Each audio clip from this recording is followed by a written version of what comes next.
कल्पना और छोटी प्रिया। कल्पना का जैसा नाम वैसा ही काम। सारा दिन कल्पनाओं में रहती, ना कोई काम करती ना कोई धाम। अरे कल्पना बहू, जरा अच्छी सी चटनी पीस दे, आज कुछ मजेदार खाने का मन है। पेट में जलन हो जाएगी माँ जी बुढ़ापे में, और वैसे भी मेरा काम करने का वक्त शाम का है, अब प्रिया को ही बोल दो। इतना कहकर कल्पना वहाँ से चली जाती है। कांता कल्पना के ऐसे रवैये से काफी परेशान रहती हैं। मैं बना देती हूँ माँ चटनी। ऐसा बोलकर प्रिया माँ को चटनी बनाकर प्लेट में खाने को देती है कि तभी वहाँ कल्पना आ जाती है। अरे वाह चटनी, जरा चक्कर तो देखूं, बड़े दिन हो गए।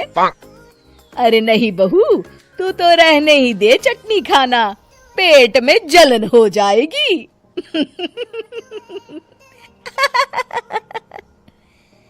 इतना कहकर कांता और प्रिया दोनों हंसने लगते हैं। कल्पना सारा दिन या तो मोबाइल में यूट्यूब देखती या फिर सोती रहती। उसका कमरा भी बिखरा और गंदा रहता। एक दिन कल्पना का पति अशोक उससे कहता है, अरे कल्पना, जानवर भी उस जगह को साफ कर लेता है जहाँ वो बैठता है, तुम तो इंसान हो, कैसे इतने गंदे कमरे में रह लेती हो? देखो सारा सामान यहाँ वहाँ बिखरा पड़ा है। ज्यादा अपनी माँ का बोल ना बोलो। हाँ, कमरा तुम्हारा भी तो है, गंदा लग रहा है तो साफ कर लो। पता नहीं तुम्हारे साथ मैं कैसे जिंदगी बिताऊंगा। इतना कहकर अशोक वहाँ से चला जाता है। कल्पना बस खाना खाने कमरे से बाहर आती और फिर से कमरे में चली जाती। इससे कांता बहन काफी परेशान रहती। एक दिन प्रिया कांता से कहती है, माँ, मैं सारा दिन काम करके थक जाती हूँ, आप कल्पना दीदी से कहिए ना कि सुबह और शाम का काम बांट ले। मैं तो अब सिर्फ एक वक्त का ही काम करूँगी। हाँ। अरे तू वो भी ना करना, एक बहू तो कामचोर थी ही, दूसरी भी आ गई काम ना करने के बहाने लेकर। तभी वहाँ प्रिया का पति रमेश आ जाता है। माँ, मैं देख रहा हूँ भाभी कोई काम नहीं करती, प्रिया सारा दिन घर और रसोई का काम करती है, अब कुछ करो ना माँ। कांता मन में कुछ सोचती है और कल्पना के पास जाती है। कल्पना फोन पर मेकअप करना देख रही होती है। कल्पना, तुम सारा दिन बस मोबाइल देखती हो, घर का कोई काम भी कर लिया करो। प्रिया सारा दिन काम करके थक जाती है।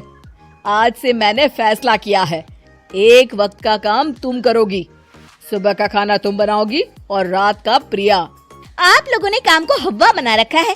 अरे पता नहीं थोड़ा सा ज्यादा काम करने में आप लोग घबरा क्यों जाते हैं। और हाँ, बहुत ज्यादा प्रिया की तारीफ मत करिए मेरे सामने, बड़ी बहू तो मैं ही रहूंगी। मैं कुछ नहीं जानती, कल सुबह मुझे वक्त से खाना चाहिए, रसोई में आ जाना, वरना कल से तुझे खाना नहीं मिलेगा। अगली सुबह कल्पना रसोई में नहीं आती है। वो देर से सोकर उठती है और बाहर आकर कहती है, अरे भूख लगी है, आज खाने में क्या है? इतनी देर हो गई, आज किसी ने मुझे उठाया भी नहीं, पता नहीं कहाँ है सब। कल्पना को घर में कोई नहीं दिखता।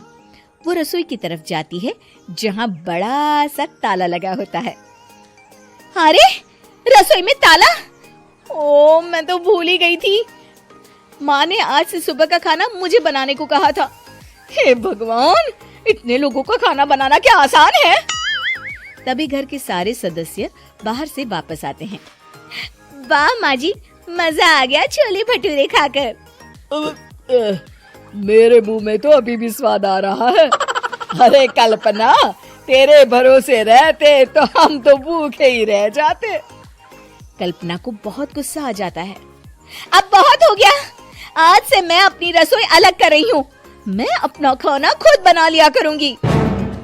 कल्पना अपनी रसोई अलग कर लेती है, पर आए दिन उसका देर से उठना और काम न करने की आदत से वो भूखी ही रह जाती थी। उसी के सामने घर के लोग अच्छे अच्छे पकवान खाते और कामचोर कल्पना को जैसे तैसे ही खाना बनाकर खाना पड़ता। पर एक दिन तो हद ही हो गई। माँ, दीदी आज सुबह से कमरे से बाहर नहीं निकली, हमें जाकर देखना चाहिए। सो रही होगी काम चोर कहीं की, पर तुम कहती हो तो चलो देख लेते हैं उसे। कल्पना कमरे में पेट पकड़कर बैठी होती है। हाय मेरा दर्द, पेट दर्द के मारे मर रही हूँ मैं।